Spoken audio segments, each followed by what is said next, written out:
Welcome aboard the National Football Show with your boy Dan Sileo.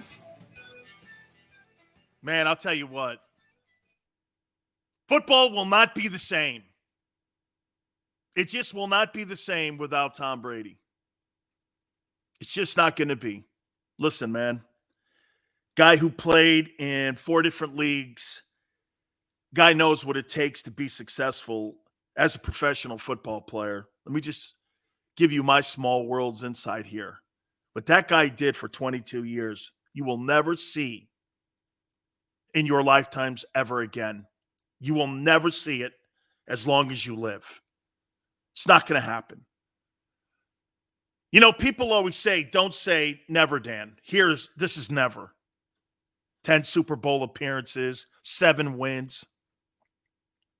The most accomplished football player in our lifetime, and in any lifetime.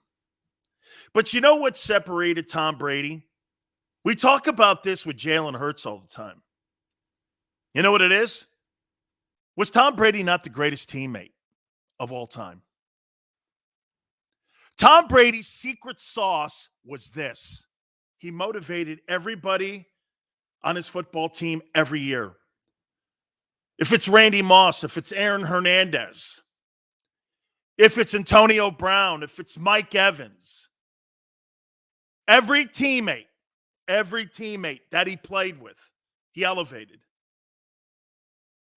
He took pay cuts so that he could invest in himself, knowing full well it just can't be about the quarterback making all the money and kissing the cheerleaders and cashing the paychecks.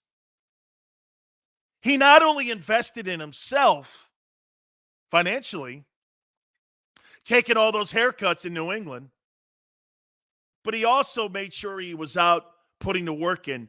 So when teammates saw him, they said that's the standard. It was a privilege to watch him play football. Whether you're a fan or not of Tom Brady, it was a privilege to watch that. Remember something. This guy wasn't ceremoniously kicked into the league. He was the 199th player taken. 6th rounders don't make teams, let alone become the GOAT. Remarkable career. Remarkable time in history you're watching right now. Soak it up. I'm going to make a topic here, and I'm going to get to Howie Roseman here in a second. By the way, please do me a favor. Hit the like button. I also want to tell you, Joy Taylor will join us in hour number 2 from The Herd and from FS1. She'll join us. We'll get her thoughts also on Tom Brady's announcement, officially today, calling it a career. We're going to get to Howie here in a minute. But who do you think dominated his sport more, Michael Jordan or Tom Brady? And for that matter, will we revere Tom Brady in the same light as Michael Jordan as we do today with Jordan? You know, when the Last Dance documentary came out, I got to tell you, when I watched that documentary, the documentary had 6 million people watching it, just to show you his impact and how people look at Michael Jordan today. My daughter knows who Michael Jordan is. She never saw him play a basketball game, but she knows MJ. Now, the brand and Nike and all of that keep it alive, and he's iconic. In my lifetime, Michael Jordan is the greatest name in sports. Is Brady in that conversation? Who dominated his sport more, do you think? Brady or Jordan?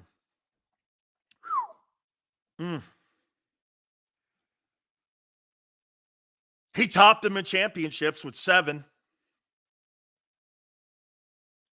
Finals MVPs with Jordan and Super Bowl MVPs with Brady. Don't these guys collide with one another?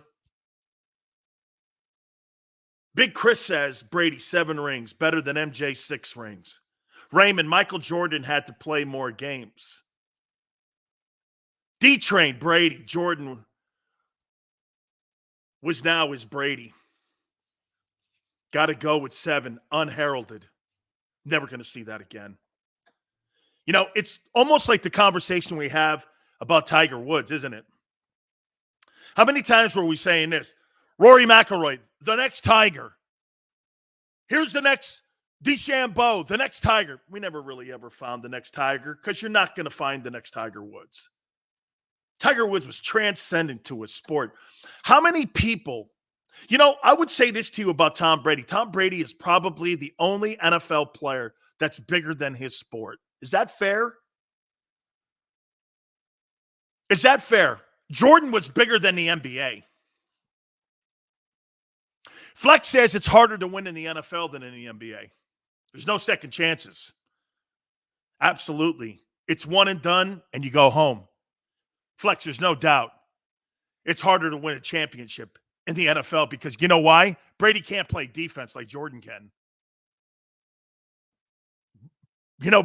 Brady is almost like, he's a slave to the team and to the way the team plays. It's the ultimate team sport. You can't play defense. You got to rely on your boys to go out there and get a stop. Big Chris says MJ was the quarterback of the Bulls. Sydney says, my son is 9 and wears Jordan Nikes. So Jordan was marketed, but Brady gets over the line with me. Lance Armstrong, never heard of him. I'm kidding. Please. A guy riding a bike versus Brady and Jordan. Come on. These two guys in your lifetime, maybe Muhammad Ali, but then again, it's not a team sport. Brady and Jordan just absolutely separate themselves when it comes to just being bigger than their sport. It's so rare to see this. I saw the words. How about the media trying to make a story? Because Brady didn't mention the New England Patriots. He had to go on his Twitter page, and he had to address the Patriots. Thank you. But how about the media showing you fake news constantly? Oh, he didn't mention the Patriots. He must hate the Patriots. You're like, bro, he doesn't hate the Patriots. He wasn't retiring from the Patriots. He was retiring from the Bucks in the NFL. He closed that book 3 years ago, 2 years ago. Brady closed that book, dude. But yet, because the news cycle is what it is, people have to make stories. See what ESPN, again, jumping the gun. Somebody goes, so Adam Schefter got it right. No, he didn't. Because the inevitable was happening. They just went out and said something that everyone knew what was happening. Brady was going to call it a career. If you read the tea leaves, you knew what was happening. Well, Adam Schefter should take victory. No, he shouldn't. ESPN is a disgrace of a network. Now they can go back to pretending to cover sports and be their political vehicle that they pretend that they are. It's the worst network in American sports. The days of ABC Sports, that thing's a shit show, the ESPNs of the world. Go back to being whatever you think you are and you're not. Let me be first. No, you weren't, dude. Brady went out on his own dime. I love it. I love it. Unbelievable career. Brady and MJ, I don't know. I don't know how you can look at it and not look at both of them and look at them with the same lenses. Just unbelievable. David Mayweather, again, individual sports. I'm talking about team sports. The most difficult things to do is win championships in team sports. Kudos to Tom Brady on an incredible 22 years. Dude, I mean, the best teammate of all time. I think that was Tom Brady's special sauce, is that he could be a teammate with anybody. Incredible. All right. So, and I think Jalen Hurts of the Eagles has a lot of that quality, that everybody likes him, whether it was in Alabama or if it was in Oklahoma, now with the Eagles. I do think that he has that rare quality where people are galvanized by him and they are motivated by him. I do believe that. I think Jalen has a lot of that. Now, remember, I said yesterday that I'm not going to sit here and I'm not going to always sit here and do this any longer where we're talking about all the intangibles that really don't play a factor if you're not winning games. Howie Roseman, the general manager of your Philadelphia Eagles, is now in a position where he's on the hot seat. He's on the hot seat. I don't care what his resume says. I don't give a shit what he's done in the draft. I don't care who he's missed on in the draft. I don't care who he's missed on at quarterback. I don't care what he's done. The GOAT is now out of the NFC. The GOAT is now out of pro football. Nobody knows what Aaron Rodgers is going to do. Nobody knows what he's going to do. Nobody has an idea. This NFC is wide open. Howie Roseman has to get this draft right. Nobody knows where Russell Wilson's going to play. Russell Wilson could be in the AFC. He could be in Denver. He could be in Pittsburgh. He could be in any one of those teams that need a quarterback. And again, what we've talked about, because we watch these incredible playoffs, somebody's going to go after Russell Wilson, and somebody's going to offer Seattle a treasure chest of draft choices. Yes, Chris. Folks, the NFC's wide open. And the Philadelphia Eagles have the assets to make their football team a player in the NFC for the next 10 years. Let's take a look at some of the teams now. Watch this. Do we all agree that the Rams have pushed all their chips in? I don't know when they have a first-round draft choice. They've pushed all their chips in with the Odell Beckhams, with Von Millers, with Matthew Staffords. They got to win it this year. That Rams team over the next couple of years will not look the same. Hey, Les Snead and Kevin Demoff, the executives that run the Rams, know this. They push their chips in. Let's take it to look at another team. The Packers. I don't know. I can guarantee you this, folks. The Saints are going to be looking for a quarterback. The Saints are going to be looking for a signal caller. Does Howie Roseman have the onions and the rocks to push all of his chips in, like the Rams do, to find an elite quarterback? I'm going to make a point to you. If Howie Roseman doesn't land an elite quarterback and thinks he's going to build a championship football team through the draft, you can't win a Super Bowl. What's the line I have here? You can't win a Super Bowl with, hey, we can win with him. That's not going to cut it. We can win with Jalen, but can you win it with Jalen? No.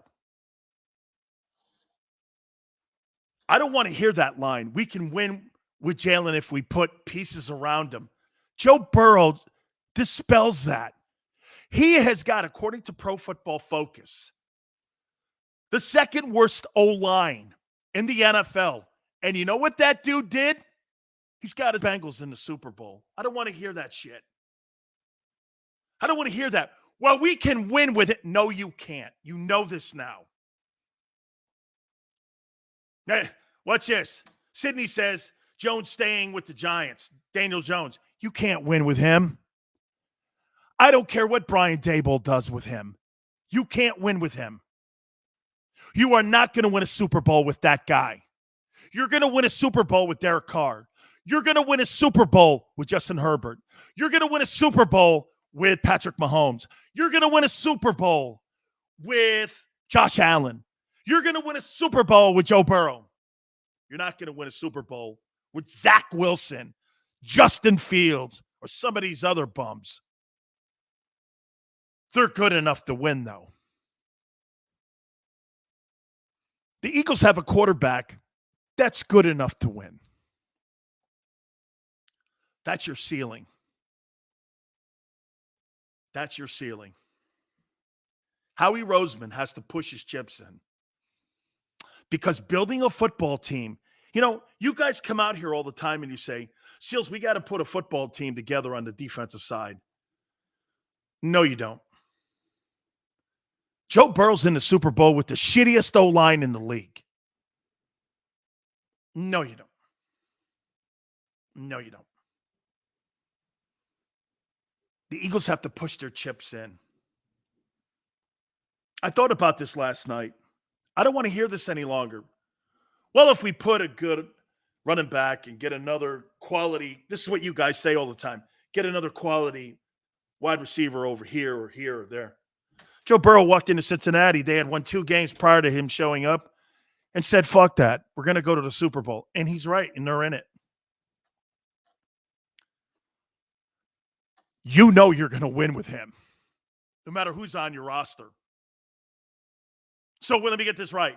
If the roster's not perfect, the Eagles can't win. Well, that's not a quarterback I want then. And some of you are going like this. Wow, this is really crazy shade on Jalen. Crazy shade? No, I'm pointing out the obvious to you. Chris says, get Joe Burrow an O-line. If Joe Burrow had the Eagles O-line, they wouldn't lose a game.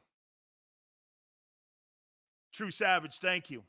Guys, appreciate you coming aboard. And as True Savage says, please hit the like button. As you know, I go back and forth, and this is how we hit on this. Guys, am I wrong when I'm making these statements here? If you don't get an elite quarterback this offseason, when you have all the assets that you can do it with, you're never going to win a Super Bowl again. And I hate to do this to you. The Nick Foles Super Bowl was a fluke. Okay? Foles can't keep a job. That's not an elite guy. Maybe if you fall into a Super Bowl opportunity. Everything worked out great in 17 for the Eagles. Injuries in the postseason. That crazy play Minnesota had against the Saints. Everything worked out that year. It was a fluke. The performance wasn't a fluke, but the journey was. Come on, man. You weren't able to keep stability in the building. You weren't able to keep consistency in the building. You think Joe Burrow's a fluke? No.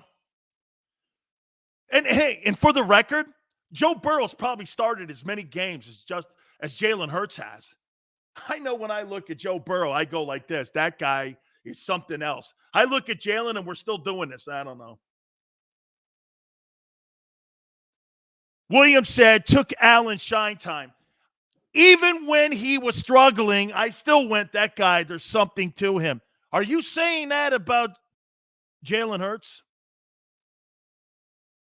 Dave says, Sills, do the Eagles really have a Super Bowl roster? I think they're players away, but the most important player away is the quarterback. James says, I've been saying that for years. The 17th season was lightning in a bottle. It clearly was, dude, because you weren't able to keep prolonged success and consistency in the building. D-Train, Wilson is 33. I don't care. 33 is not old in the NFL. Are you not watching what Aaron Rodgers and Tom Brady have done? Anthony, the Bengals showed us we don't need a Super Bowl roster. We need a Super Bowl quarterback. Do me a favor, Xander. Put Anthony up there. Folks, that's it right there in a nutshell. That is it.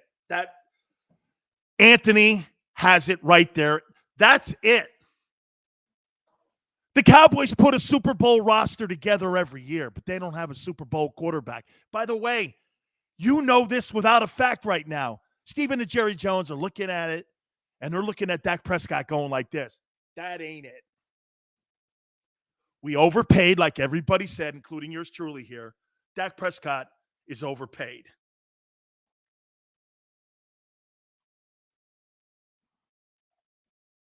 M. Ray says, nah, I saw a 17 Super Bowl capable team.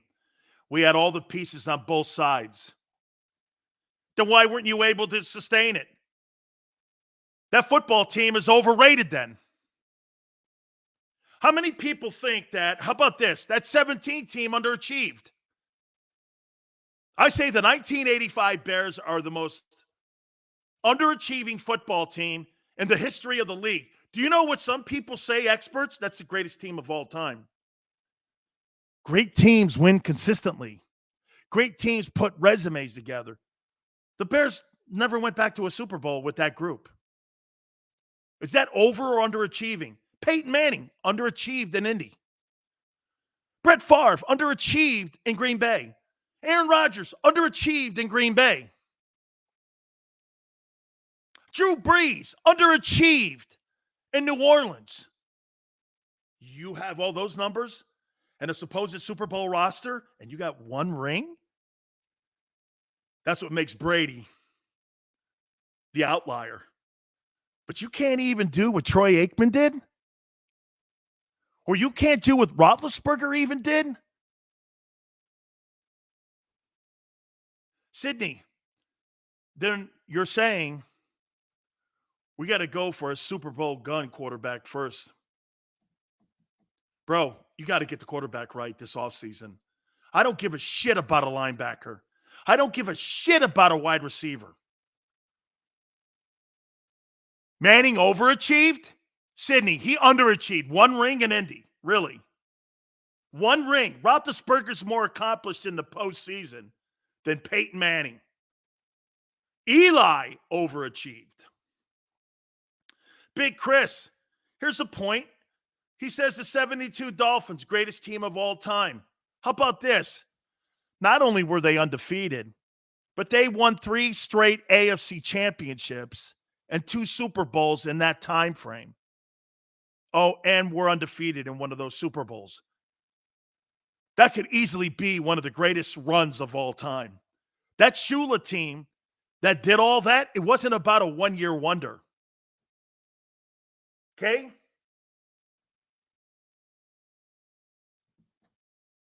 Zach says I'm wrong. You're right. Stick with that guy. You're fucking going nowhere. Stick with Jalen. You're going nowhere. Nowhere. Wait. No, I'll take that back. You'll get to a wild card game. Congratulations to you. Need a defense. How many times did Tom Brady have a 27th ranked defense? Still won a Super Bowl. Come on, man. Come on.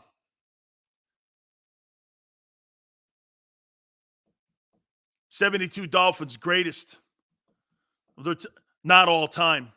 Well, I'll tell you what, 3 straight AFC titles and 2 Super Bowls. I don't know what you're talking about. Wasn't just one team like the Bears were. 85 team was insane great. Single season? Sure. We're talking about building something, though, over a decade. And like I said, with the NFC being wide open, dude, guys, the NFC is wide open. It's wide open. It's not like the AFC. You know why you're never going to see people do the things that Tom Brady did? Can I tell you why? It's just too loaded at the top in the AFC right now. Look at all these great superstar quarterbacks that you have in the NFL today. You're not going to see a guy win 7 titles, 10 Super Bowl appearances, go to a Super Bowl almost every other year that he was in the game. It's crazy. It's crazy. East Canada for life goes, fans need to stop falling in love with players. Absolutely. This is about the Philadelphia Eagles, man. This is not about the name on the back of the jersey. Timothy Ode to the GOAT. Kind of where we are now. Brady's opened up everything with his retirement here. The NFC East is wide open.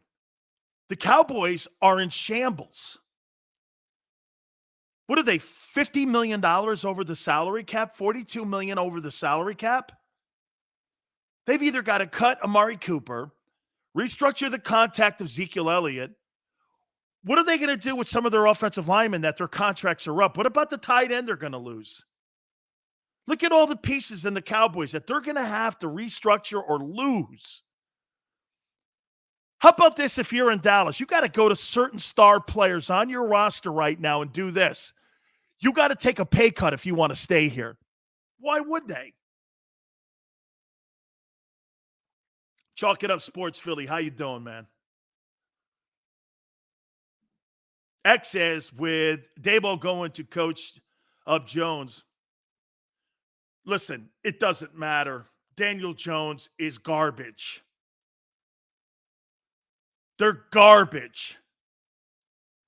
Okay? They're garbage. Give me a break. Daniel Jones, that kid Zach Wilson too. Holy shit. You give Zach Wilson a training wheels coach and Robert Saleh. The Jets defense actually got worse with him in the building. Guys, I'm going to say it again to you here. Howie Roseman has to get this offseason right. He's got to get this thing right, man. And you know what right means? You have got to go out and you have got to be a salesman like you've never been in your career. The Philadelphia Eagles cannot win a Super Bowl with Jalen Hurts. Tell me I'm wrong. And don't give me this. Well, if we build the team around them and we put this dude over here, we build the defense up, Joe Burrow looks at you and laughs at you when you say that. They laugh at you. Well, if you give them this and you give them that and we bring in a veteran guy, holy shit. Howie's at the Senior Bowl with his binoculars. Well, Howie Roseman better be at the Senior Bowl with his genie lamp or his Nostradamus book, because he's going to have to make some predictions on that football team. Looking at the young players in Mobile, Alabama, ain't going to win you a Super Bowl, Howie. Aaron Rodgers, Russell Wilson, Deshaun Watson. That's what's going to win you a Super Bowl. This is what's going to make it happen. This is the thing that will make that football team own the East. Dude, the East is open. Dak Prescott, do we all agree? Did we not learn one thing about Dak Prescott this year? I don't give a shit what the Cowboys' record was. They're not winning with that guy. The Cowboys are not winning a Super Bowl with that guy. They know it. M. Reyes says Watson hasn't played in a year. And Brady missed an entire year when he was 26 with a leg injury and a knee injury. Are you trying to compare that? By the way, you want to know something that I found out because I asked the question yesterday? When Deshaun Watson gets traded, he will not be suspended. The NFL is going to retro last year because he didn't play a down as a suspended year. Case closed. You don't have to worry about the league suspending him. He hasn't been charged. He hasn't been convicted. This is going to go, when he gets traded, he's playing in 2022. There's no suspension. Now, what's your excuse? Well, who gives a shit? Are you inviting him to your house for dinner?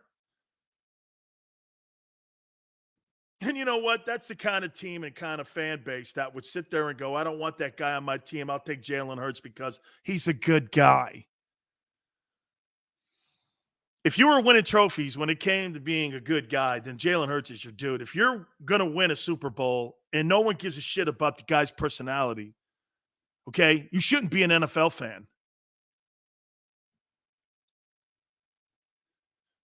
All three first. Push him in. Does Howie have the onions to do that? Joseph, great point. If Prescott was on the Eagles, their record would be the same.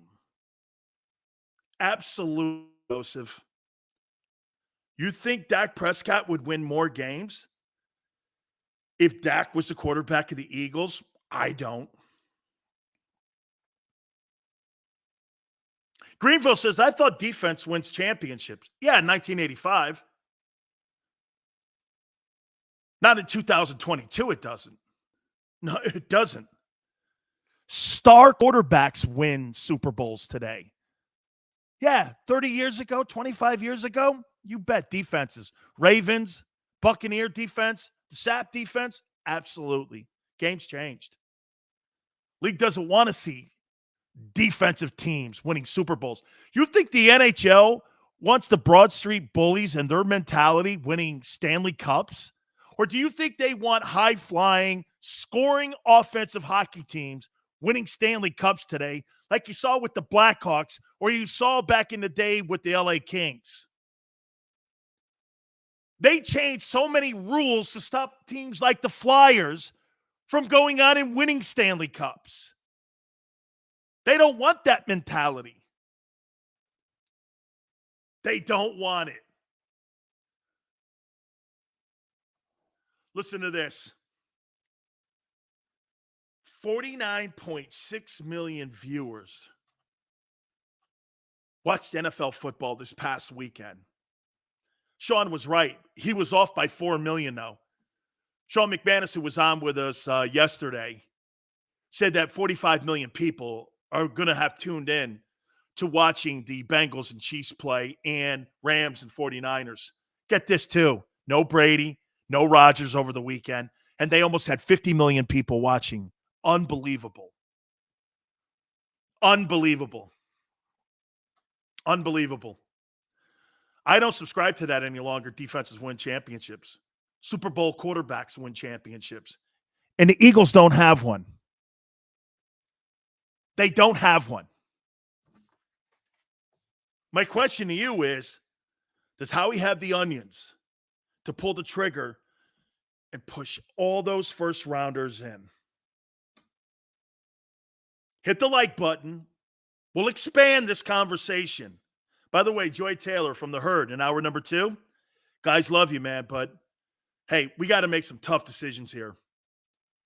This is not about liking anybody. This is not about respecting people. This is about winning games. This is about having a championship Super Bowl quarterback in your building. And the Eagles don't have one. Keep it here on the National Football Show. Go for the midnight dares. Go for the memories. Go for the view that goes on forever. Go for the bubbles in your bathtub and in your drink. Go to bed whenever you want. Or don't. Go for him. Go for her. Go for the win. Go to Ocean Casino Resort. Book your trip at theoceanac.com. At Stateside Vodka, every new customer gets the world's best rocks glass. Free. What's that? A rocks glass? You're telling me that bottle is cut in half? You could say that. Holy shit. And you're telling me I can get one of these glasses for free? That's right. One free rocks glass per customer with each first-time purchase of Stateside Vodka. So good, it just disappears.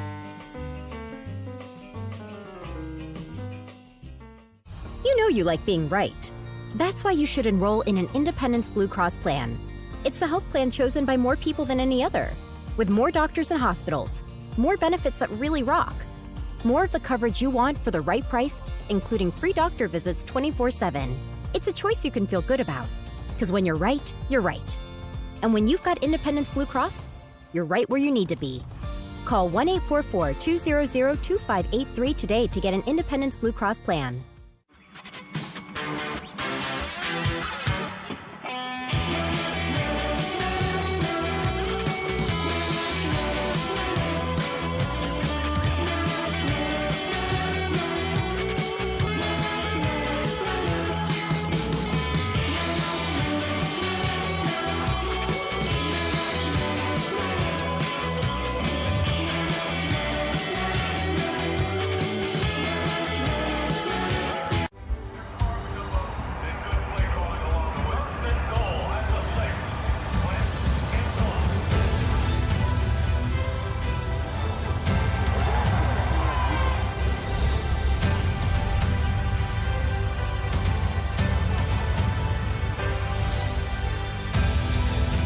field of life, First Trust Bank is there for you. Champions on 3. 1, 2, 3. Because Philadelphia dreams deserve a Philadelphia bank.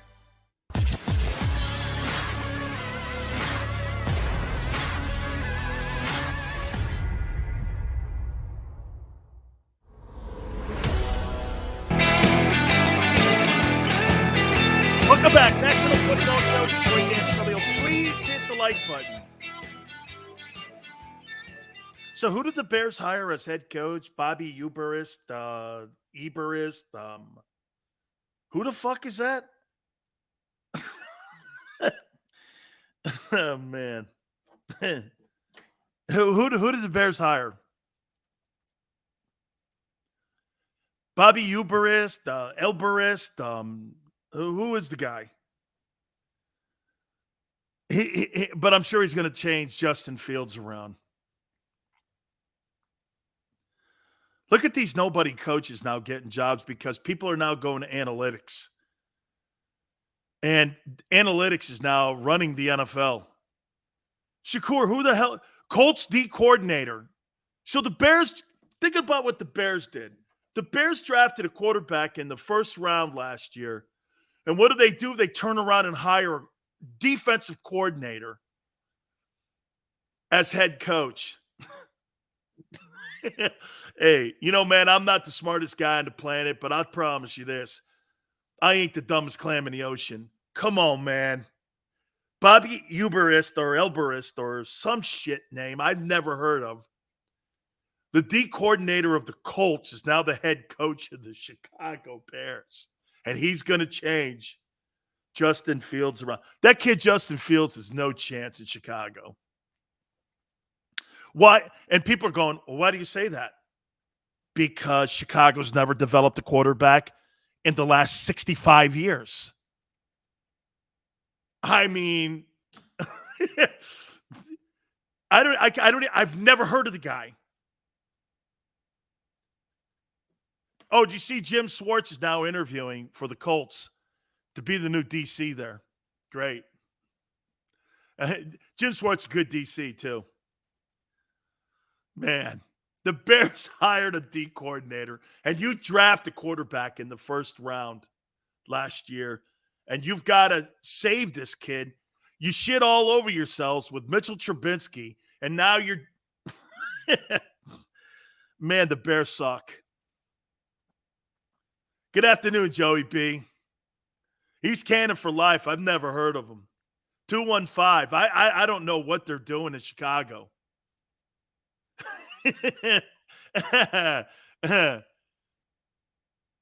Nut says, I'm going to sue you because you didn't hire me. Oh, it's such a woke world today. Dan, how come you didn't hire me? I'm suing you. I know. Stand in line. Oh, Gannon is in demand? Well, if you're hiring a guy by the name of Bobby Uberist or Elberist or John Elberist or Elbow Grease in Chicago, Jonathan Gannon is probably the hottest commodity out there. Caleb, thank you so much, man. That's awesome. Well, TB12 says, I got blocked for saying Chicago, where quarterbacks go to rot. It's true. The greatness of Cade McNown. Yeah, baby. Go get Cade McNown. Mitchell Trubisky. Justin Fields, man. Doug Flutie Flakes. Look at all those shitty quarterbacks that they've had in that building. Oh, my God. And then you had, like, the weirdo guy from Vanderbilt in there, too. Jay Cutler. Holy cow. Yeah, between the Bears and the Jets, it's like the landfill where quarterbacks and coaches die. Man. You hired Johnny Nobody or Mr. Elberist or whomever in Chicago, and you draft a quarterback in the first round last year. How does that even plug in? Well, look at what they did in Los Angeles with the Chargers. Brandon Staley's a defensive guy. Yeah, how'd that work out? They make the postseason or not? You think Justin Herbert is going to get the best coaching when you got a D coach who's on that side of the ball and talks with all these famous sayings and shit like that? That guy needs coaching, man. That guy needs like an Andy Reid guy, get you and elevate you. Samuel says, Joy Taylor, that'll be in hour number 2. She's doing Speak for Yourself now. That's why we had to change the time. Jimmy G shit the bed. Jimmy G is, let me see, 4-2 in the postseason and 36-16 now in the postseason. Yeah, I know. He's a horrible quarterback. Man. Here's what I would do. Let me tell you something. And I'm thinking, and you tell me, I'm going to get back into Howie Roseman because I don't know if Howie has the stones to do it. Howie's in Mobile. He should be talking to agents about getting Watson into Philadelphia. You ain't going to find your franchise quarterback in Mobile, Alabama. I'm sick of this. You know what, Xander? You're right. It's time to sit here and stop all this. Well, if we draft this guy, we put this guy here, draft this guy in the 3rd round. Fuck that. You need a quarterback. We say, here is the mantra that's under Jalen Hurts now. Ready? We can win with him. What? What can you win with Jalen? That's a great question. What can you win with Jalen? Timothy, he's better than Jalen Hurts, Jimmy Garoppolo. Didn't I want him? Jimmy Garoppolo's better than him. His record says it. Well, Jimmy's careless with the football at times, and yeah, I know. 36-16, 4-2 in the postseason. I know he's shitty. 2 NFC championship game appearances in 3 years. I know he's terrible. But Jalen's got more upside. How do you know that? Keep Hurts. For what? So you can go 9-7 again? Bow out in the postseason? In the first round? Be a team? Congratulations. You'll be a 9-win team for the next 4 years. Going nowhere. Drew says this, we can win a division with Jalen. We can win a Super Bowl with Watson. Excellent, Drew. Give Hurts a couple of years is what Big Meat says.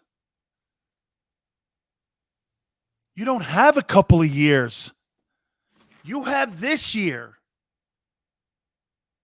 All these draft choices you have, don't waste it.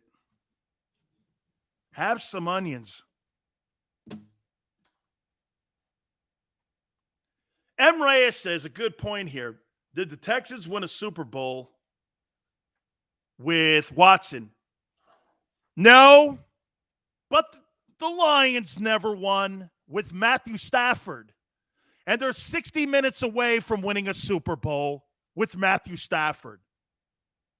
So that take is about to be eroded at SoFi Stadium next week. I'm not sure Matthew Stafford won a playoff game in Detroit. But he's going to win a Super Bowl this year. So that statement about Watson winning in Houston, yeah, 10th year Matthew Stafford. I don't care if it's 2-year Matthew Stafford. He didn't win a playoff game in Detroit. Ever.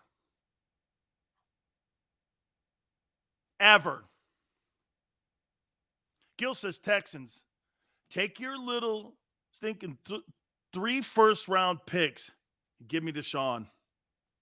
I want to win the whole thing. That's right, Gil. That's right. Burrow has changed. All of these young quarterbacks, guys, have changed the landscape. William says Stafford was 0-3. Got the short end against Dallas on a bogus call. I remember that now. Thank you, William. Okay?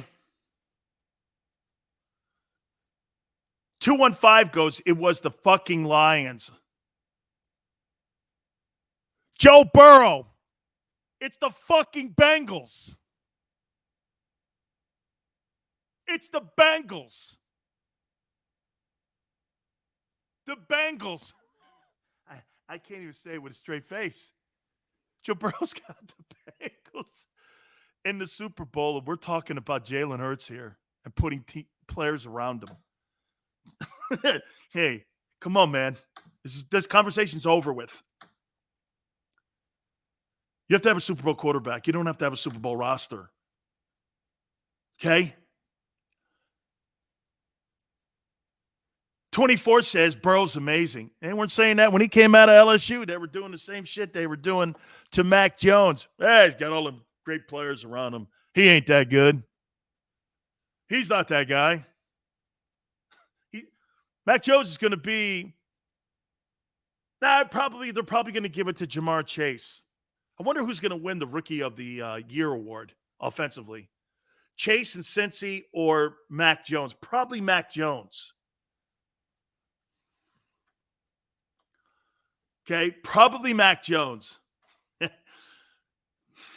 The Bengals are in the Super Bowl.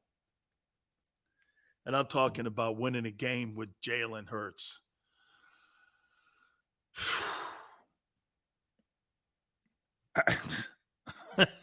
I'm done with that. I'm done with it. Now the question is, does Howie have the onions to do this? I'm not thinking he does. I'm thinking Howie's going to go and do this and take the safe route. You think the Rams took the safe route with trading a quarterback that had put them in a Super Bowl in Jared Goff? They gambled and won. Brady gambled, left the Patriots, and went to the Bucs and won. Kevin Durant, James Harden, Kyrie Irving went to the Nets and lost. Doesn't always work. But you got to gamble on yourselves. Okay? You got to gamble on yourself. If you think you've got that intangible, that you can elevate people around you, right? Kevin Durant went to Golden State because they had Steph and it was a hell of an organization. He goes to the Nets. Wanted his own team. Didn't want to be Scottie Pippen. Congratulations. Now everybody's trying to pull the ripcord to get the hell out of Brooklyn. All right, guys, hit the like button. Joy Taylor from The Herd is going to join us at hour number 2. Please keep it right here on the National Football Show. Go for the midnight dares. Go for the memories. Go for the view that goes on forever. Go for the bubbles in your bathtub and in your drink. Go to bed whenever you want. Or don't. Go for him. Go for her. Go for the win. Go to Ocean Casino Resort. Book your trip at theoceanac.com. At Stateside Vodka, every new customer gets the world's best rocks glass. Free. What's that? A rocks glass? You're telling me that bottle is cut in half? You could say that. Holy shit. And you're telling me I can get one of these glasses for free? That's right. 1 free rocks glass per customer with each first-time purchase of Stateside Vodka. So good, it just disappears.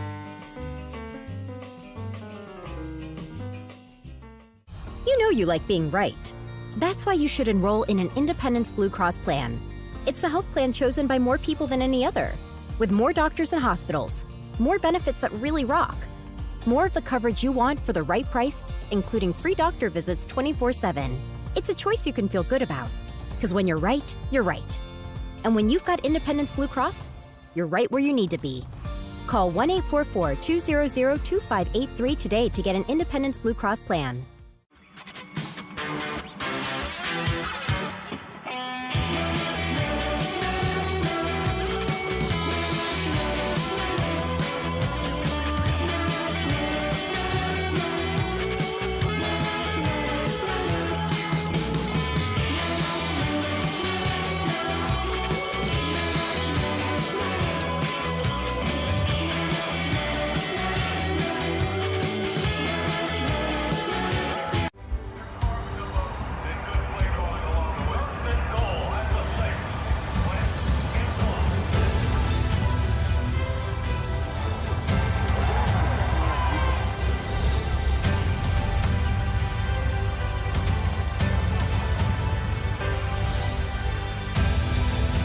field of life, First Trust Bank is there for you. Champions on three. 1, 2, 3. Because Philadelphia dreams deserve a Philadelphia bank.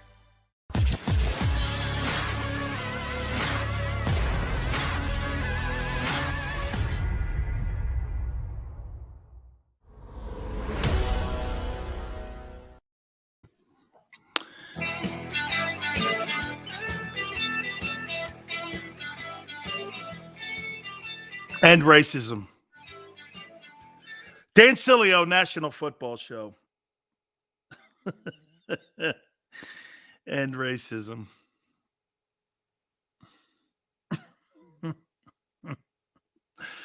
You know those stupid sayings that you have on the back of the helmets and the back of the end zones?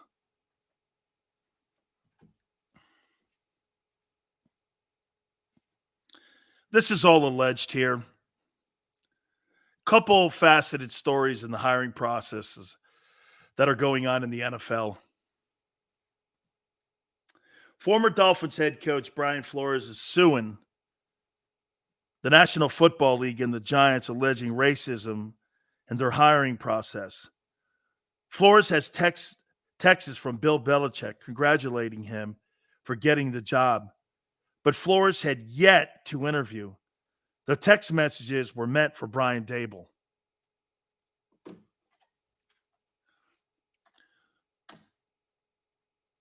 I completely believe that.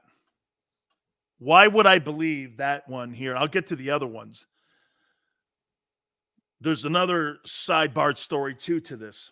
Why do you think that this story is credible? Why do you think this story is credible? I'm going to read it again to you. Former Dolphins head coach Brian Flores is suing the National Football League and the Giants for alleged racism in their hiring process. Obviously, the Giants broke the Rooney Rule, and they were only interviewing black coaches to cover their asses. Flores has text messages from Coach Belichick, who he worked for, and congratulating him on getting the job, but Flores had yet to interview. And Brian Daboll ended up getting the job, who's the offensive coordinator in Buffalo. Why is that story true? Bill Belichick at heart's a Giant. Bill Belichick spent over a decade in New York. That's the job he always coveted and the job that he always wanted it. Remember, when Parcells left the New York Giants, he didn't give Belichick a heads up before he took the Cleveland job. And he always held that against Bill Parcells, that Parcells didn't give him a heads up that he was going to call it a career. Instead, he wanted always to have that Giants job. Massive connections into the Marr family. Very close. Still to this day with many people in the front office. The Giants, they don't really have a conveyor belt of personnel people that go in and out of that front office. The Marr family and the Tisch family are notorious, just like they are in Pittsburgh, for keeping people in the building for decades. So is that story true? Oh, I believe there's a lot to that story. And now you wonder why potentially Brian Flores allegedly was fired in Miami. Stephen Ross offered, according to reports, Brian Flores $100,000 if he would tank games so they could get better draft choices in the upcoming NFL draft. And when it didn't happen, he started getting pissed off that he was winning games, and they fired him. I know Brian Flores a little bit, and he's a quality man. For him to come out like that, don't you think he injures his opportunity at being hired ever again as an NFL head coach, let alone an assistant coach? Why would a guy like that come forward and ruin his chance at being an NFL head coach if they weren't true? You know what he would do? And like many black coaches have done in the past, they would lie, hide it, not make it go public because they wouldn't want to have any chance of it playing a factor in them not getting an assistant job or an NFL head coaching job.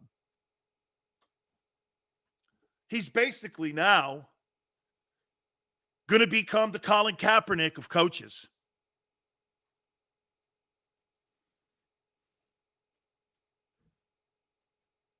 Flores is now he's now the Colin Kaepernick of coaches. No one NFL owner is going to hire that guy. Those guys are thick as thieves. and racism. Yale says he seems like a straight shooter. Imagine that. They made Brian Flores and offered Brian Flores money to lose games in Miami. And Belichick accidentally sent the wrong text message to a coach congratulating him before he even got the interview. Alex says, damn, wouldn't you take games for $100,000? Not if I was going to make $8 million. No, I wouldn't.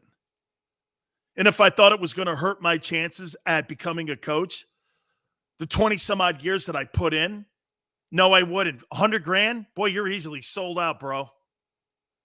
Not me. Not me. No way. Hey, Chris says, hey, Chris, you know what I would have done? You should have took the $100,000 and sold them out anyway. Bill Belichick's out drunk texting. Nice. Oh, man. What a shit show the Miami Dolphins are. Holy cow. Long, long way away from the Robbie family. Yale says, no way. Man. How about this? I pray it's not true. I pray it's not true. You're being asked to compromise what you do in your life for money. I know we all get pushed into corners with that. You got to stand for something, man. When you're a football coach, your players look to you for leadership, guidance, truth, honor. That's the shitty end of the league. You know, isn't it funny? You'll take a piss all over John Gruden, then you'll do stuff like that. And the league sold out John Gruden, but they still do that kind of stuff allegedly behind the scenes. And racism. Oh, my God. How about this, guys? I pray to God it's fake.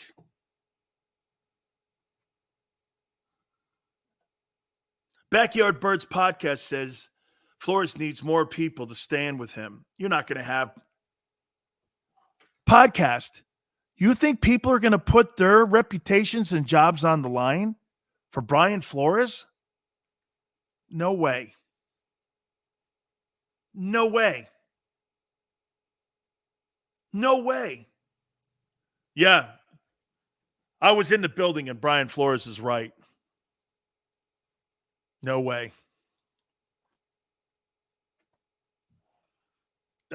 You think Brian Flores? See, you know what you're going to say about Brian Flores here in a minute? Not you guys.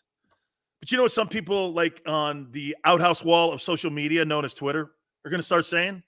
Angry black guy because he didn't get a job. That's not who Brian Flores is. I know him a little bit, like I said. He's a stand-up dude. That's not who that guy is. Angry black guy, didn't get a job. Now he's shitting on the process. That's not who that guy is. I told you this before, man. Okay? I would say this to you, okay? I would say this to you. I just pray it's not true. I don't want a black guy as a head football coach. I want the right guy. And that precludes the right guy from becoming head coach. All right. Joy Taylor's going to join us in hour number 2. Let's get more details on this. I don't want to go too berserko on this thing here. I want to get back to talking about Howie Roseman. I don't trust the guy. I don't think the guy's going to have the stones to push all his chips in. Please hit the like button. Hour 2. Keep it here on the National Football Show. Go for the midnight dares. Go for the memories. Go for the view. that goes on forever. Go for the bubbles in your bathtub and in your drink. Go to bed whenever you want. Or don't. Go for him. Go for her. Go for the win. Go to Ocean Casino Resort. Book your trip at theoceanac.com. At Stateside Vodka, every new customer gets the world's best rocks glass. Free. What's that? A rocks glass? You're telling me that bottle is cut in half? You could say that. Holy sh! And you're telling me I can get one of these glasses for free? That's right. One free rocks glass per customer with each first-time purchase of Stateside Vodka. So good, it just disappears.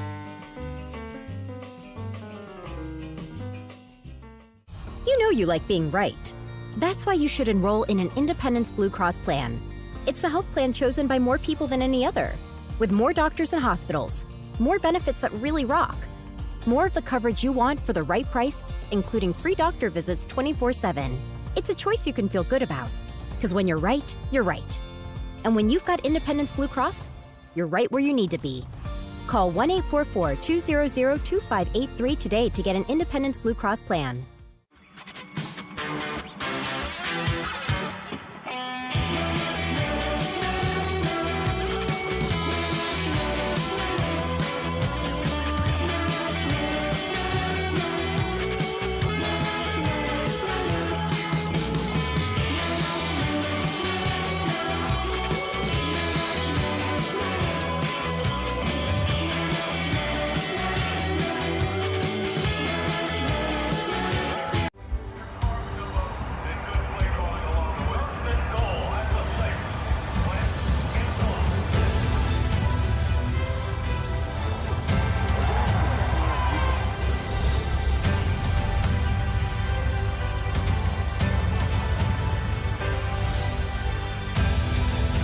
Field of life, First Trust Bank is there for you.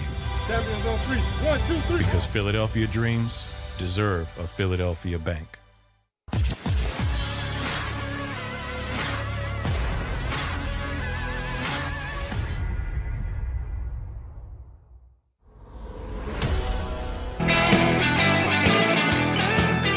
Welcome aboard, National Football Show. Dan Sileo. A lot of news going on in the NFL, man. I mean it.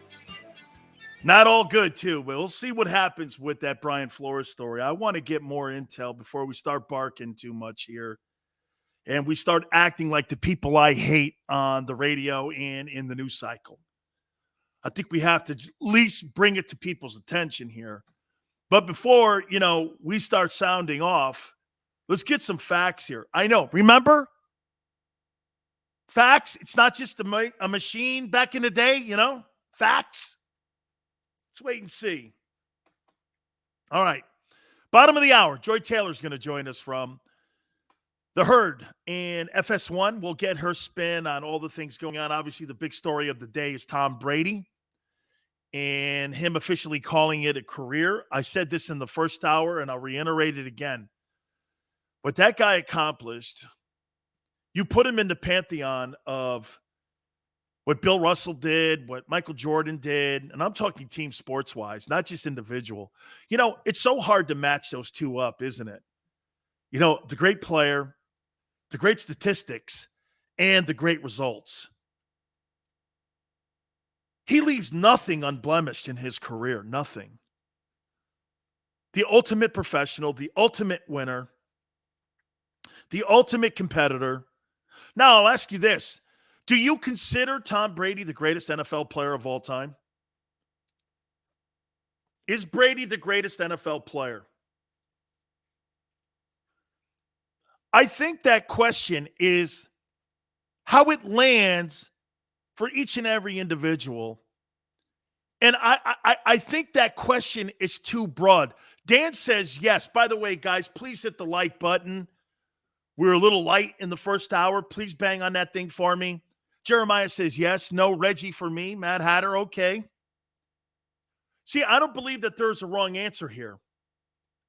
Shane says cheater. Hey, Shane, that's such a full of shit story. Deflated footballs. Taping. had no bearing on the game. Had zero. Because the guy, every time any one of those hoaxes, fake news stories happened, he turned around the next year and won a Super Bowl. Fake news. Fake news. Cheater. Oh, yeah, okay. That's what he did. He cheated his way to 84,000 yards. Let me see what else. He cheated his way to the Buccaneers Super Bowl win when he was Zooming his teammates. Some of you guys, man, will believe anything. But then again, I went through 4 years of a Russian hoax. So I get it. The team take practices. And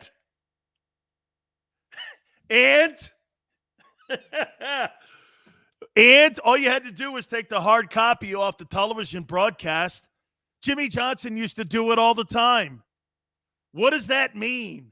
Oh, my God. Spygate. Spygate.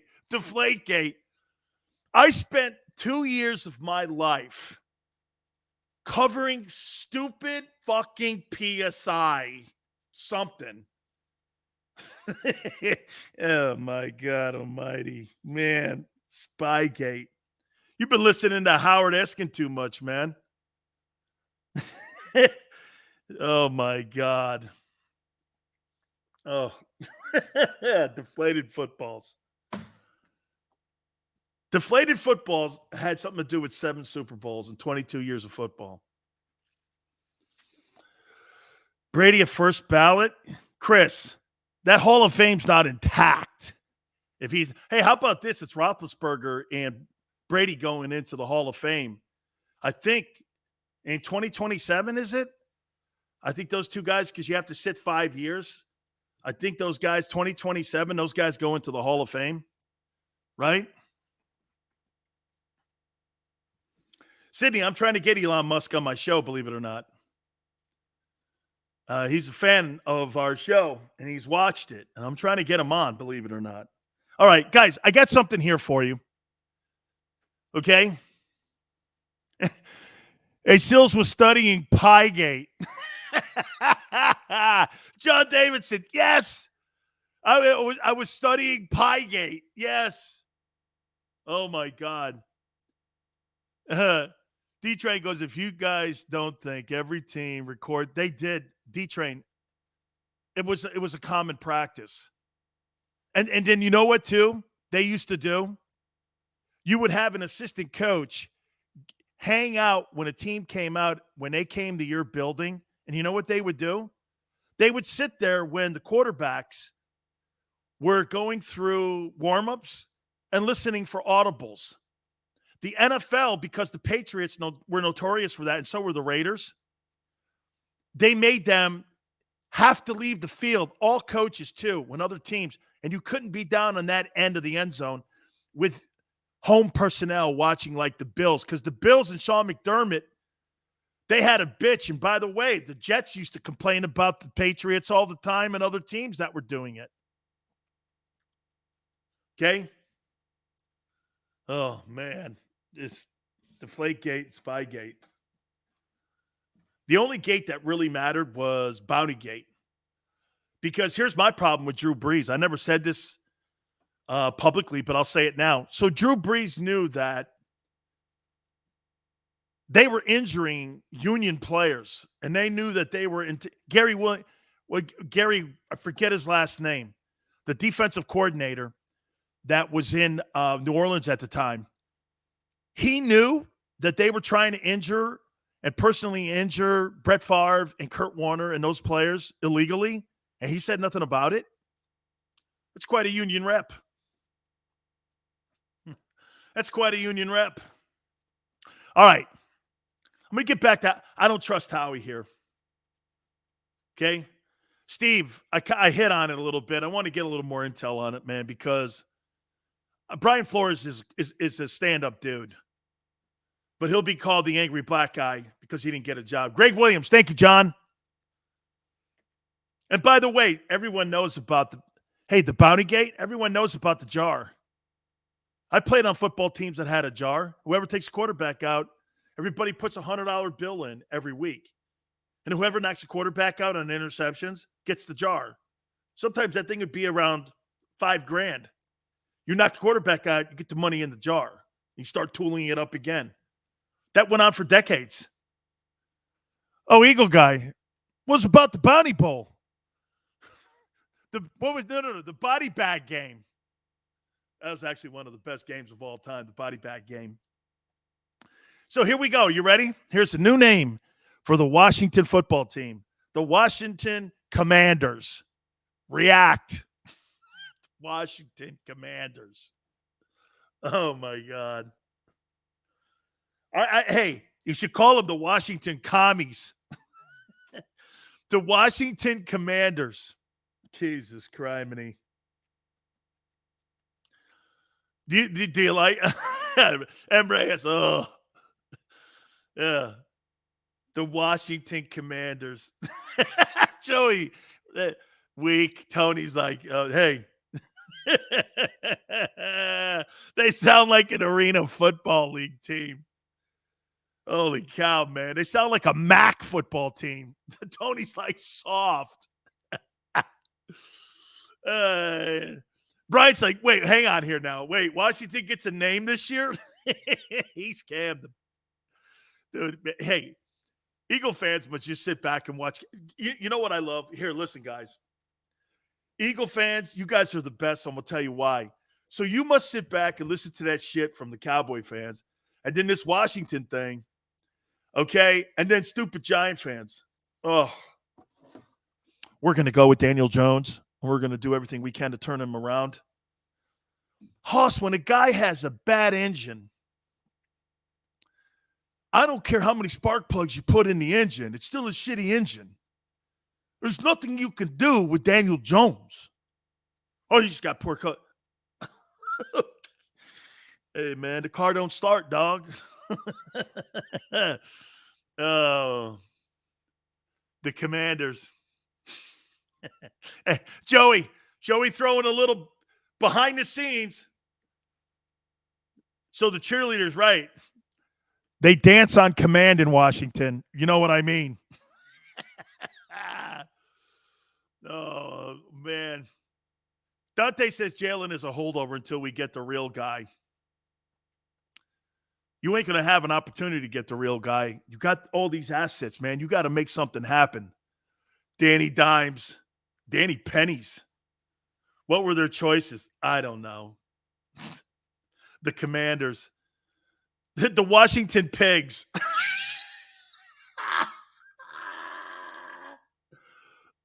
That would have been, hey, with all the politicians in Washington, they should have called them the Washington Pigs.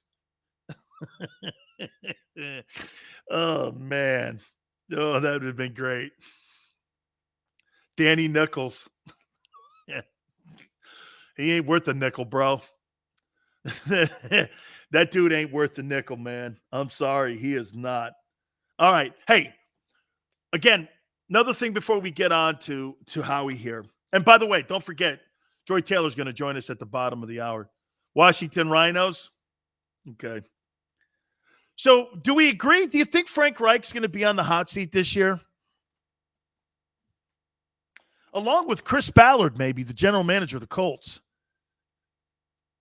What if Carson Wentz shits the bed again? Would you want Frank Reich as your head coach in Philly? Sounds pretty good. I love Frank. I think Frank's a good coach. I do. I think Frank Reich's a good coach. I like him. I'd love to see him as the Eagles head coach. Okay? Hey, Washington Hogs, man, that may have worked, actually. Kind of go back to your history a little bit with the Hogs. I actually like that now that you think about it. I don't know if they're keeping Wentz. Podcasts, I agree. I think they're really debating. Just like every other team is debating that. Okay? Just like every team is debating that right now. Yeah. I mean, I'm with you. Do you think that if you're Indianapolis and you're Frank Reich, you know you're kind of be on the hot seat this year? Aren't you doing this? Hey, man, we got to win. We got to put some wins together here. We got to win, man. If we're going to be successful here, we want to be here for a while. We want to put something down on paper. We want to put a great resume together. They got to win some ball games here. And I don't know. Hey, Wentz had a nice stretch of games. They were playing well. And see, the big thing's going to be, what's going to be the market for the Colts? Are they going to be forced to have to go into the 2022 season with the money that's now on the books too? Where you have to start him? Hey, man, you're knee deep into this dude now. Okay? Brian says, it won't happen. I can't see that Howie loves all the control, and he loves drafting choir boy type players. Sad. We have no identity on defense. Other NFL teams don't fear coming to the link any longer. Let's go into that conversation we had in the first hour here. Guys, listen, like I said to you, man, and by the way, please, and again, I'm not going to quantify what I'm going to say. Okay, I'm not going to make it sound better. You see, I don't have to do that any longer because I'm not doing sports talk, and we're not talking like in soft-ass places like San Diego or in Los Angeles anymore. We can get right to the point. You ain't going to win a Super Bowl with Jalen Hurts. You're not going to win with that. You're going to win games. You're going to win games. Like Dak Prescott. You okay with Dak? Dak's going to win games. He ain't win no Super Bowl. That dude can't even run a 14-second play to put his team in a position to run a play to take a shot at the end zone. Patrick Mahomes went down the field in 3 plays in 13 seconds and found Kelsey in the back of the end zone on an unscripted play. Dak ain't doing that unless everything is laid out for him in front of him. That ain't happening. 215 says Dak will never win a Super Bowl. Told Dallas fans that 4 years ago. Yeah, and they ended up overpaying him. Gave him $75 million this year. There is no question. The Cowboys and Jerry Jones and Steven are going like this. Man, I just watched an entire playoff. And if your mind has not been changed, by the way, you know what? I saw somebody on my Twitter page go, Sileo, you flip-flop on this. You know why? I'll tell you why. Because the playoffs made me. I realized you're not going to win unless you have one of those guys. Joey, how about this? I'll agree with you. I flip-flopped. If you all didn't do this, Joe Burrow showed you don't have to have a Super Bowl roster to get to a Super Bowl. It's the second worst O-line in football, and he still elevated the team. Went into Kansas City, where they hosted 4 straight AFC championship games, and he beat them. And what was he down, 18? Didn't you Hey, okay, then get this. Here's the notion that people would have. Stick to your guns and go with Jalen. Or have facts prove out to you you don't need to have a Super Bowl roster to get to a Super Bowl. Which person are you? Hard-headed or ones that see the facts? Who are you? Well, I'm gonna hang to my conviction that Jalen's the guy. Go ahead. I saw guys all over the league. And the guys who went home were the Garoppolos and the Tannehills. I mean, look at Matthew Stafford. Stafford is a great example, and so is Burrow. Stafford was on a horrible franchise in Detroit. He gets to a place that's got talent around him and coaching around him. He's in the Super Bowl. First year. Won all those playoff games. They didn't win one when he was up there. 0-3. Look at Joe Burrow. He gets to Cincinnati. The year prior, they won 2 ball games. Second worst O-line in the league. This guy's in the Super Bowl. The Bengals. I'm not talking about the Eagles here. Lou says, Cincy's defense still gets no love. Hey, that was a huge stopping Kansas City coming out of the half. And that was a huge stop and dumb play selection by Patrick Mahomes going into the half. Cincinnati stopped him there in the goal line. I swear to you, I looked over at my wife and I went like this. That's going to come back to haunt him. You watch. And it did. And it did come back to haunt him. Dog. You need one of them quarterbacks if you're going to win a Super Bowl. That is an absolute fact. You need to have you need one of them guys. And Jalen ain't one of those guys. He's never going to be one of those guys. Well, if we put this guy around him, we put that guy around him, we put 50 different – come on, dogs. You know exactly what I'm talking about here. All right, we're going to catch up with our friend Joy Taylor from the Herd. We're going to get her spin. Ask her about Tom Brady. We'll ask her what her thoughts are on Jalen Hurts and see if he's the guy that can win a Super Bowl. I mean, all of our thoughts have changed after what we saw in this great playoff run. Guys, hit the like button. We'll get to your spins. Please bang on the like button. Keep it right here on the National Football Show.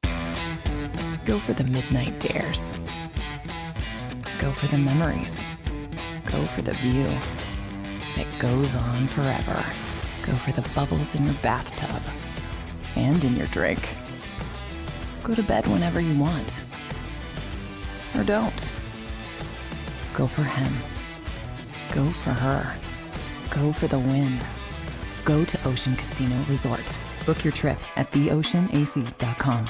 At Stateside Vodka, every new customer gets the world's best rocks glass. Free.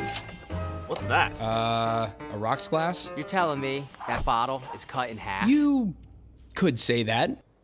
Holy shit. And you're telling me I can get one of these glasses for free? That's right. One free rocks glass per customer with each first-time purchase of Stateside Vodka.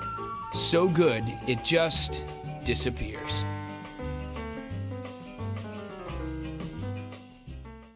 You know you like being right. That's why you should enroll in an Independence Blue Cross plan. It's the health plan chosen by more people than any other, with more doctors and hospitals, more benefits that really rock, more of the coverage you want for the right price, including free doctor visits 24/7. It's a choice you can feel good about, because when you're right, you're right. And when you've got Independence Blue Cross, you're right where you need to be. Call 1-844-200-2583 today to get an Independence Blue Cross plan.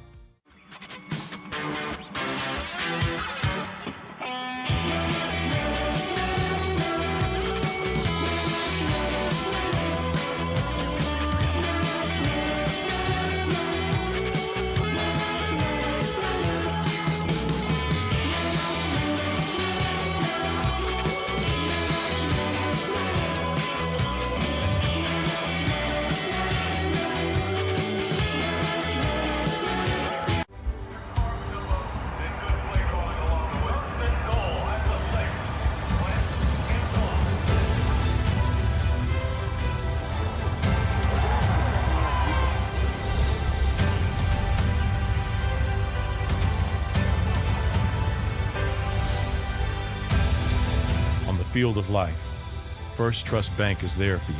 Champions on three. 1, 2, 3. Because Philadelphia dreams deserve a Philadelphia bank.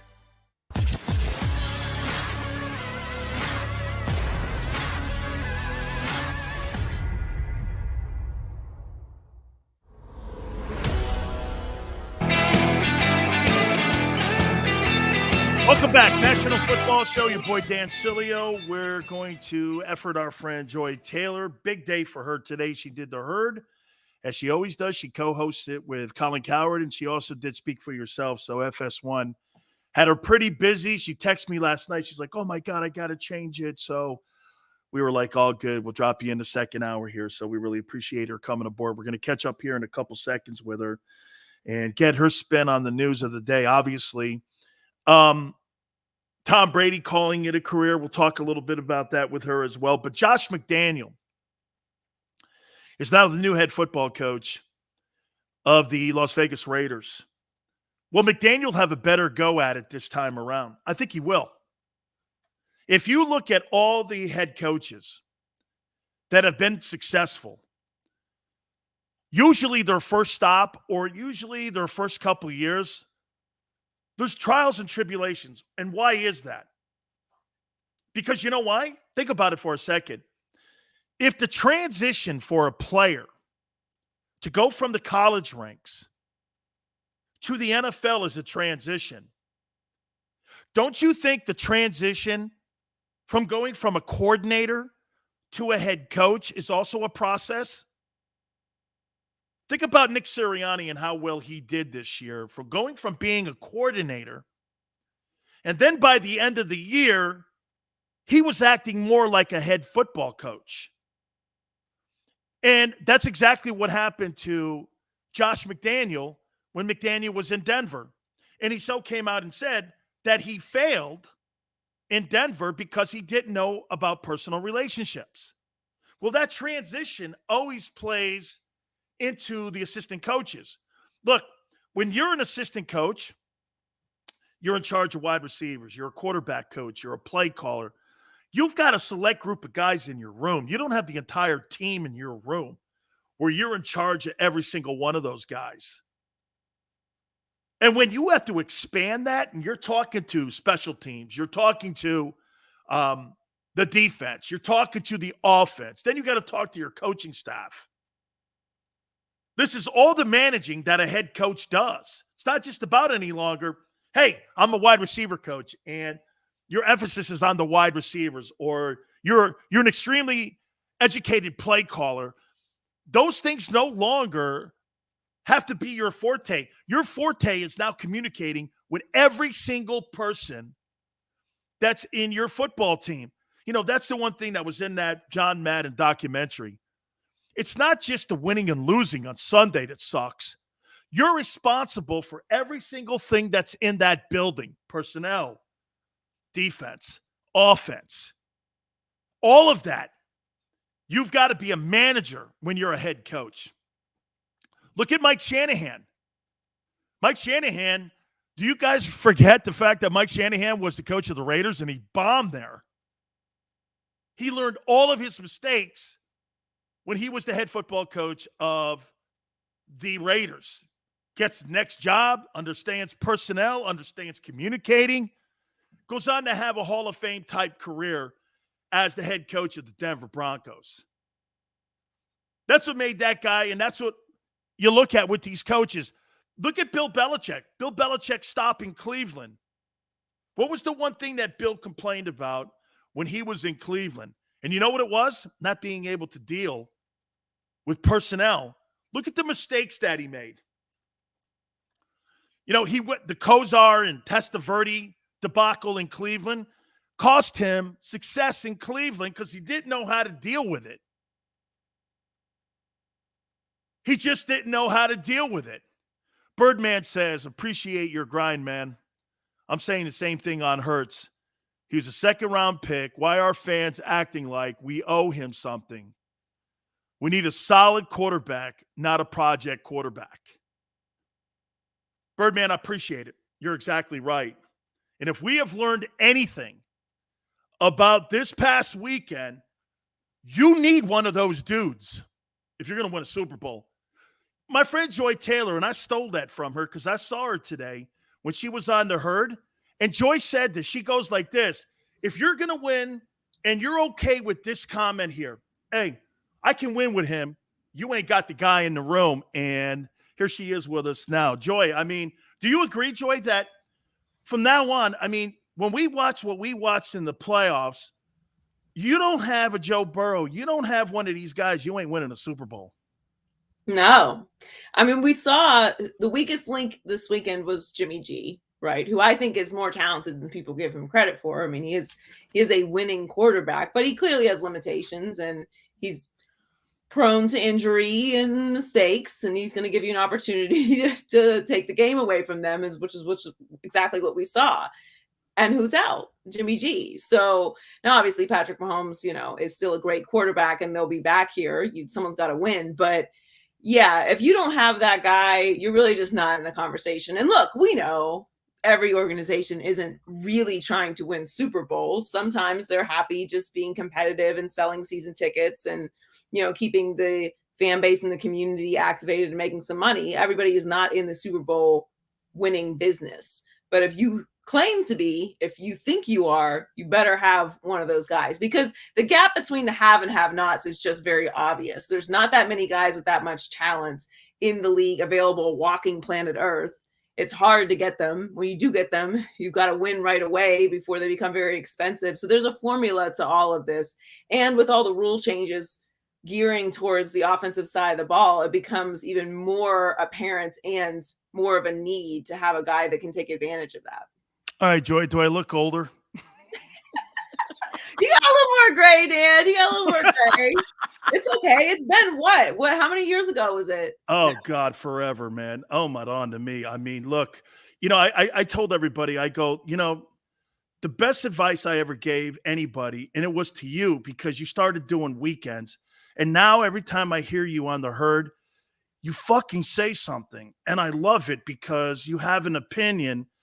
And to me, if you're on the air and you have a platform and you're not saying anything, it's just white noise. And to see you expand that and to see where you've gone with it now, you're not only just a woman broadcaster now, you're one of the top broadcasters in the country now. Kudos to you for your hard work, because, hey, let me tell you something, guys. She'd go over to Dan Marino, or she would go over to like Nick Saban when we were down in Miami, grab these dudes. I mean, nobody said no to Joy. And you know why nobody gives Joy shit? Because she's a former athlete. So, hey, man, I mean, you've woven all that into it. You got to be pretty proud of what's happening here. Thanks, Dan. Yeah, well, absolutely. I mean, I'm proud that I started where I did, with starting, with Sid right before you came to 560, and with you as your producer, and learning, the process of making a show and all of those lessons. Not even just in production, but I went to the school of hard knocks. A lot of people think I just showed up, and that's fine. People are going to think what they want. It's all good with me. But, I do think when you actually put in the work, when you actually have to grind and, work for those of you who don't know, I was Dan's producer at 560 QAM. It was one of my first jobs in the business. And update people. Yes. Part-time. So, I worked like 3 or 4 other jobs in Miami, bartending and, waiting tables or whatever you have to do, and a million other freelance jobs as well. But, all that stuff I still use today, to your point, working on the weekends and doing, Sunday night, 6 p.m. shifts on the weekend of 560. It pays off because every rep you get better. So, and that making those mistakes that you make on air when you're a young broadcaster takes away a little bit of the nerves. It makes you find your voice and find, how you're going to prep and how you're going to approach shows and what kind of personality you're going to be. So I got a great opportunity to learn from you and lots of other guys in the business about, how to be a big personality and how to be confident in what I'm saying. Let's get to Tom Brady. I heard you guys talking this morning on the herd, and Joy, you're right. The number one thing that makes Brady special, and I think his secret sauce, is that he's the greatest teammate in the history of the NFL. I mean, to be able to galvanize, and again, I'm going to use names like Aaron Hernandez, Antonio Brown, Branch, whomever he's played with, no matter what's been around him, troubled guys, untroubled guys, guys who don't speak up. You've never really, outside of the craziness of AB84, say anything nutty about Tom Brady. Do you think that was his secret sauce and his success, plus his will and his drive to be the best?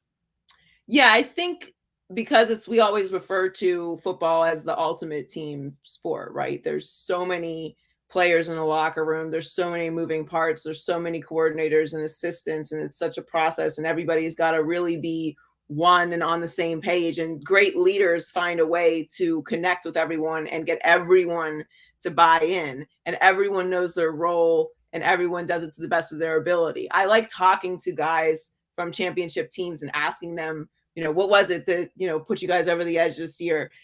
And the one thing that I always hear is everybody knew what their job was, right? Everybody knew what they were supposed to do, and everyone was happy to do their job. A lot of times when you see teams that have a ton of talent and lots of shiny stars and all kinds of stuff going on, and it's really exciting, but it doesn't end up winning a championship, and you kind of wonder why. Eventually, a lot of times we hear, well, you know, this person kind of wanted this going on, and this person wanted this many targets, and there's always some kind of ego thing that happened where people weren't really doing what they were supposed to be doing. And that's why noisy organizations often struggle, and organizations that don't have real strong leadership struggle, because it's a lot of guys to get on the same page.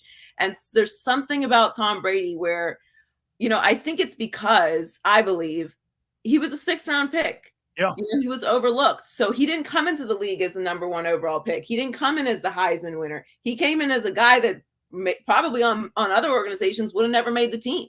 So he had to really put in the work, and people respect that. And you can't fool players. Like, we say that all the time. You can fool the media, you can fool fans, you can fool ownership, but you can't fool that guy that's lining up next to you. He knows how much work you're putting in. He knows what you're doing with your body. He sees you in practice. He sees you in the weight room. He sees you in meetings. He knows how much work you're really putting in. And when you're Tom Brady, and you've put in that work, and you're that successful, and you're still doing it at the level that Tom does it every single day, and still putting the money into his body, and still, you know, doing the practices and doing the meetings, you have to raise your level of play and your level of commitment. So it didn't matter what team. There was plenty of turnover in New England over 20 years. It didn't matter what coordinator, what receivers, what offensive line. And now it really didn't even matter which organization, because he went to Tampa Bay and turned them around in a short year in a pandemic, which I think is, you know, it's hard to pick the most remarkable thing about Tom Brady's career, but that's pretty remarkable that he did that. Oh, I hadn't won a playoff game in 17 years. Like, that's wild. Oh, no, and I agree with you. I think it's his greatest accomplishment. Joy, you said something a couple months ago. Even, you know what, I got to tell you, you changed my opinion on Jalen Hurts, and we're based in Philly. So I'm going to tell you, here was all the intangibles. Everyone loves him. Jimmy Johnson was on a couple of weeks ago, and so was Dave Wanstead. You know him obviously from Fox and from our time in Miami, from your time in Miami, and he loves, the guy's personality. Jimmy doesn't really think he's the guy. But here, I mean, all those great things about the kid. But to your point that you made today, he's going to win games. But he's not going to win that game. After what I saw with Josh Allen, and after what I saw, Joe Burrow took the freaking Bengals, the second worst O-line. You don't have to have, Joy, a Super Bowl roster to get to the Super Bowl, but you have to have a Super Bowl quarterback. Now, maybe I'm polluting the question here a little bit, but I mean, Jalen Hurts is not going to get the Eagles to a Super Bowl. Do you agree or disagree? You know, I'm at a bit of a crossroads with the quarterback position, because I do believe that Joe Burrow I said this yesterday, he really started the clock on all these young quarterbacks. Yes. Because to your point, you don't need a good offensive line. You can't use the injury excuse. He had a major injury last year. You can't use you need a great coach, because we didn't know if Zach Taylor was a good coach or not until Joe Burrow's healthy and out there. Like, we don't know. We have no idea. He seems like he's doing a good job. They're in the Super Bowl, but is it Joe Burrow? Is it Zach Taylor? Like, I don't know. We don't know if he's a great coach. Maybe he's a good coach. We don't know if he's great. And you can't use the organizational excuse, because while the Cincinnati Bengals haven't been the Cleveland Browns, they're certainly not a winning organization. Like, if you think making the playoffs for a couple years in a row is cute, like, good for you. But I'm talking about a championship level organization. That's not what the Cincinnati Bengals traditionally have been. So you can't use any of those excuses anymore. That said, I do think we probably will get into a space where we're reacting too quickly to the development of young quarterbacks as well. Like, maybe Joe Burrow is just an all-time, great. Maybe he and Mahomes are just in a different category of great right away. And some of these other guys do need a little bit more time to develop. So we're not a patient society. You don't get a lot of time to show you're the guy. I do think Jalen Hurts has a lot of talent. I think what they did this year in Philly was wildly impressive to me, because I thought they were going to be terrible. Yeah, me too. So, I think what Philly did was something to build on. I would give Jalen Hurts another year. But it's going to be a weird, interesting quarterback landscape because everybody wants the guy and you want the guy right away. So are you going to develop the guy? Are you going to have ownership that's patient enough to develop a guy? When do you know if he's reached his ceiling? I think it's going to be very interesting because there's so many different types of quarterbacks in the league now. You have Joe Burrow, you have Kyler Murray, you have Josh Allen, you have Patrick Mahomes, Lamar Jackson. They're all so different, right? They're all super talented, but so different. So how soon do they need to pop? And, you know, how long are you going to wait to see if they have it? Because, like, for example, I don't think Daniel Jones is it at all. Oh, I don't either. But they're going to run it back another year with Daniel Jones, it seems. Yeah, but you know what that's going to mean to Brian Daboll now? Watch this. So this guy's going to have to go into this season now with a quarterback that you know in your heart sucks. Then the organization's going to go, okay, we're going to move off him. So the Giants are setting up Brian Daboll basically for failure because they'll fire him in the third year because then after that, they're not going to win enough games. And you're back on that conveyor belt of not making the decision. The one thing I always thought, Joy, that New England and what Belichick did, he always made the tough cut. No matter if it was a first rounder, no matter getting rid of Chandler Jones, no matter getting Richard Seymour, they always got guys out of the building and they always made the tough move when they had to. And they didn't sit around and go, well, we drafted him in the first round. We got to sit here and try to see if we can save the guy. I mean, know your mistakes. And that's what's happened to the Giants here. Yeah, you can't be too patient.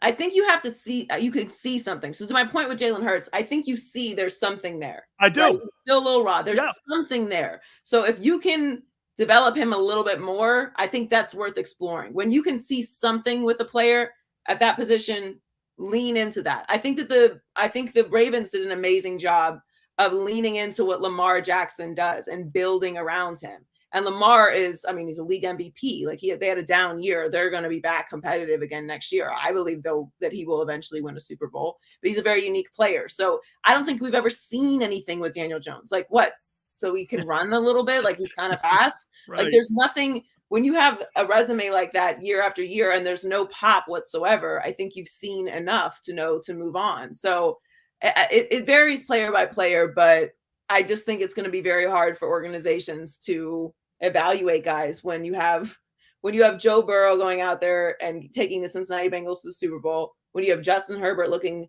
as amazing as he does in such a short time, Kyler Murray, like it's really hard because you got to get that guy. Absolutely. Two last questions for you here, Joy. I know you had a big day here. Let me throw this at you here. I love Aaron Rodgers, and I'm going to tell you why. He's the best villain that the NFL has had in a long time. And I hear Colin say this, and he's been one of the very few guys that gets this. You got Brady here, and then you've got Floyd Mayweather kind of over here. You've got babyface like Oscar De La Hoya, you know, a villain sells. He has really made it so polarizing to watch him. Look, I don't give a shit who he is. He wins games. He's won 39 regular season games. Has he bombed in the postseason? Yeah, well, Peyton Manning was 14-13 in the postseason too. Okay? I mean, think about it. In 27 years of football in Green Bay, Brett Favre is 12-11. We're not talking about – shows you what Brady's insane success was.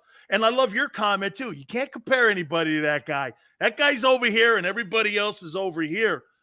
But your thoughts on Rodgers and – the NFC is wide open now. I mean, God knows Russell Wilson may end up in Denver. Nobody knows what's going to happen here. Give me your thoughts. Do you think he's going to be in Green Bay, or do you think he's going to be in another zip code? I think he's going to leave, but I thought he was going to leave before the season started and before all of the, vaccine drama and, everything that's gone on with Aaron Rodgers this year. I just think he's such a unique kind of personality, and the way that he was talking about how things went. And I was on his side 100%. If I'm Aaron Rodgers and you draft my replacement and you can't bother to text me, you deserve whatever wrath I have for you. That's how I feel. I supported however he wanted to behave in that spot. And generally I'm not like, I think you owe, the fan base some respect, and, you want to carry yourself a certain way, but you only got a couple times to try me before I really don't care anymore. And so I I did not have a problem with how he acted, how he treated the front office, because if you're going to treat me that way, why do I owe you any kind of respect?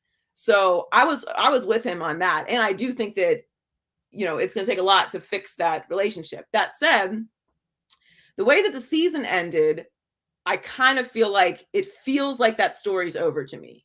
Yeah. I wouldn't be surprised if he stayed, but I equally wouldn't be surprised if he leaves, because I just feel like they keep hitting this like ceiling. He's obviously wildly talented. He's going to win the MVP this year, as he should. He's had an unbelievable season. He's very capable of winning a Super Bowl, but for whatever reason, they can't seem to do it in Green Bay. And maybe it's him. Maybe he's not as great of a postseason quarterback as we like to think of he is. Or maybe it's just you get into a situation where it's a little stagnant and like it's good, but it could be great. And I kind of feel like that's where it's reached with Aaron Rodgers. Now, selfishly, also, it's great for us if he leaves Green Bay. Because I agree with you. He is a villain. The thing about Aaron is I don't need everybody to have the same personality, right? I don't need everybody to be this cookie cutter, we're on to Cincinnati type of, guy at the podium. I don't care if he likes the media or not. We're a bunch of nerds that talk about what other people do for a living. So like, I'm not self-righteous like media member where you have to like what we do or whatever. I think you should treat people with respect because we do a job as well. But, if you don't like it, you're entitled to not like it. That's fine. You don't have to like me or what I do. It's whatever. I do think the one thing, because I love villains, I think villains are essential to good stories. Like if you have a weak villain, the story is not really that good. Right. So I don't mind at all that he's a villain. I don't like the victimhood though. Like if you're going to have strong opinions, as we know, because this is what we do, if you're going to have strong opinions, if you're going to put yourself out there, if you're going to dip your toe in no pun intended, in some controversial water, you have to know that you're going to get pushback from people. So, this whole idea that he's like canceled, dude, I see your face on every other State Farm commercial. You're not canceled, and if a hospital disagrees with your COVID take, I think they're entitled to say, we don't think you should represent us anymore. If you're going to put yourself out there, you have to also be willing to deal with the consequences of being involved in controversial stuff. So I have no problem with a villain. I don't have a problem with his personality. And I don't think that it diminishes who he is as a player at all. But don't play victim when people come for you, because that's what this is. And it's rough out here and everybody's not gonna like what you have to say. But if you want to say it, you got to respect that people might disagree with you. Finally here, I'm going to throw something at you here. And I heard this morning and I was talking to Jason Light. How about Aaron Rodgers to the Bucs? So I've seen some of that too. The only thing that I don't like about that is if he doesn't win a Super Bowl, everyone's going to consider it to be a failure, because and maybe not the first year, because I think that's one of the ready teams that have the components that he would need to go to, maybe there and maybe New Orleans like that have talent on both sides of the ball. New Orleans isn't a good place anymore because of Peyton's gone. Yeah. So to me, the sleeper team, the team that makes the most sense, because everyone keeps talking about Denver, which does have a great roster, and they did just hire his guy. I think the Colts makes the most sense. The division is not strong at all. You just got the Titans, which I think we can all admit now are a little fraudulent. Just they're kind of regulars. They're kind of the Toronto Raptors without Kawhi. Like, they're a good regular season team, right? But they don't have the guy. So I think the Irsay is very frustrated with Wentz. They have a good coach in Frank Reich. They have a great running game, weapons. I think the Colts makes the most sense for Aaron Rodgers. Now, does he want to go to Indianapolis? I don't know. Denver's a bigger city, more fun to live in. Probably. I've never been to Indy, so no offense to anyone from Indianapolis, but I'm assuming I've been to Denver. It's pretty awesome. So that to me is the actual organization that makes the most sense. But I do hope he, like, selfishly, I hope he leaves. Joy, it's probably the only city in the country you haven't been to is Indianapolis. Yeah. Hey, I know you had a big day, and I know you made time for us. Hey, thank you so much, and I appreciate it. You know how much I love you. Thank you for having me. It's an honor to go from your producer to a guest. You're so good to me. Thank you so much. I keep watching you all the time, and I root for your success every single day. Thank you so much. And by the way, Dee Dee said to say hi.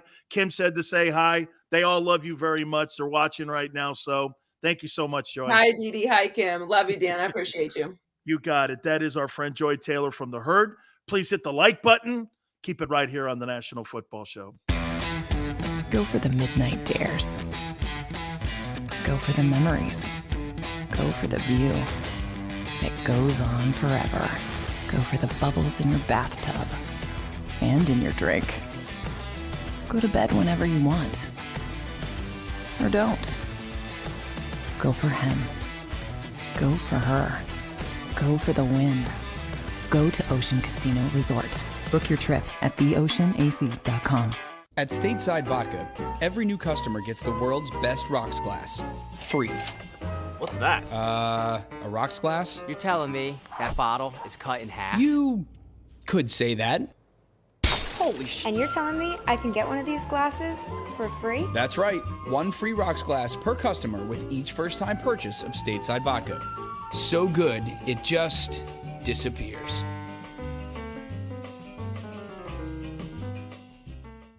You know you like being right. That's why you should enroll in an Independence Blue Cross plan. It's the health plan chosen by more people than any other, with more doctors and hospitals, more benefits that really rock, more of the coverage you want for the right price, including free doctor visits 24/7. It's a choice you can feel good about, because when you're right, you're right. And when you've got Independence Blue Cross, you're right where you need to be. Call 1-844-200-2583 today to get an Independence Blue Cross plan.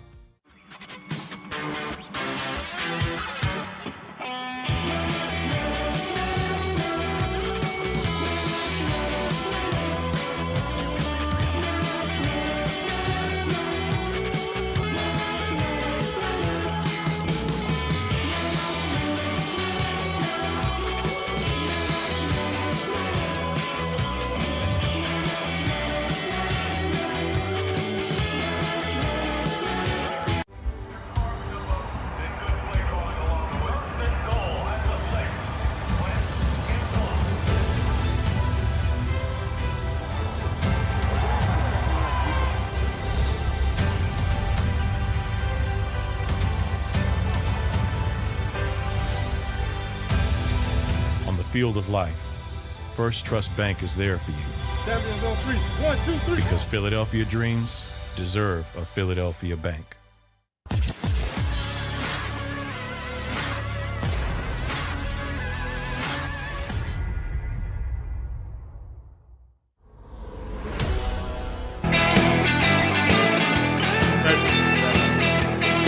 Hit the like button, Big Sills. By the way, John Kincaid from The Fanatic tomorrow at 4:30 Eastern Time.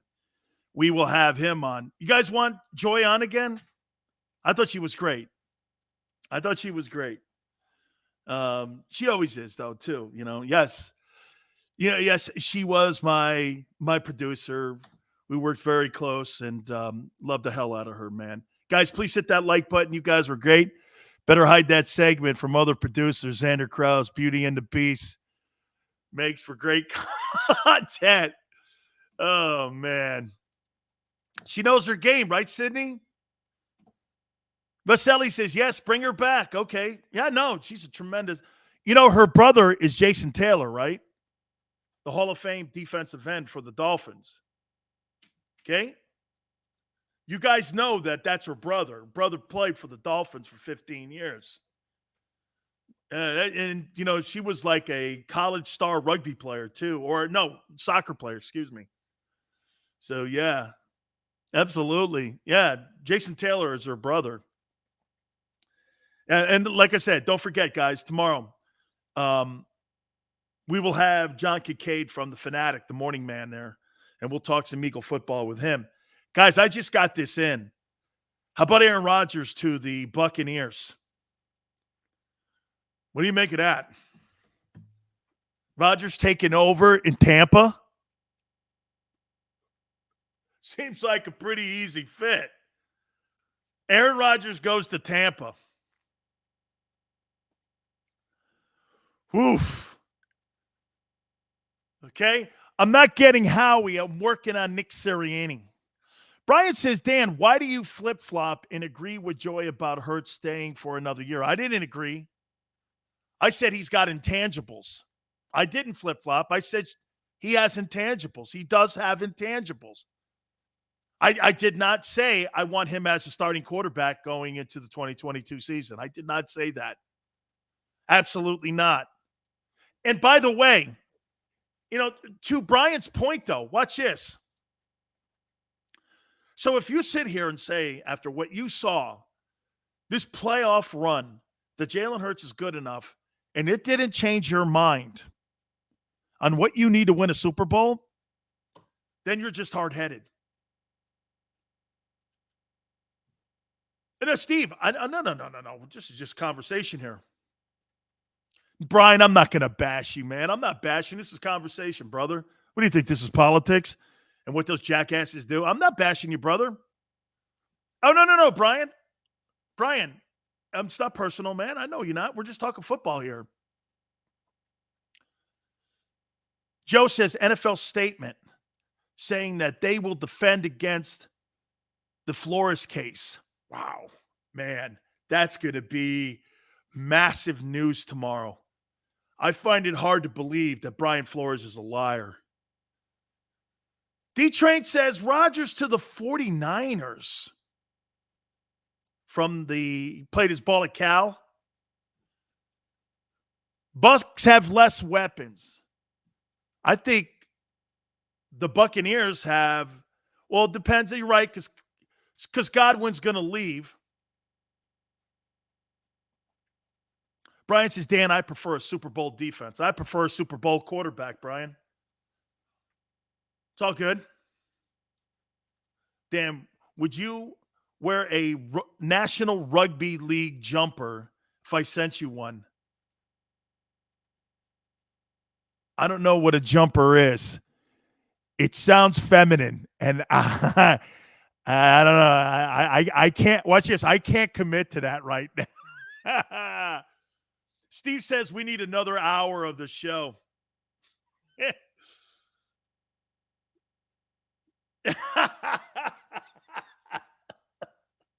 Wait a minute.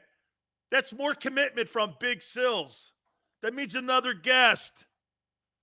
That means planning. That means more producing.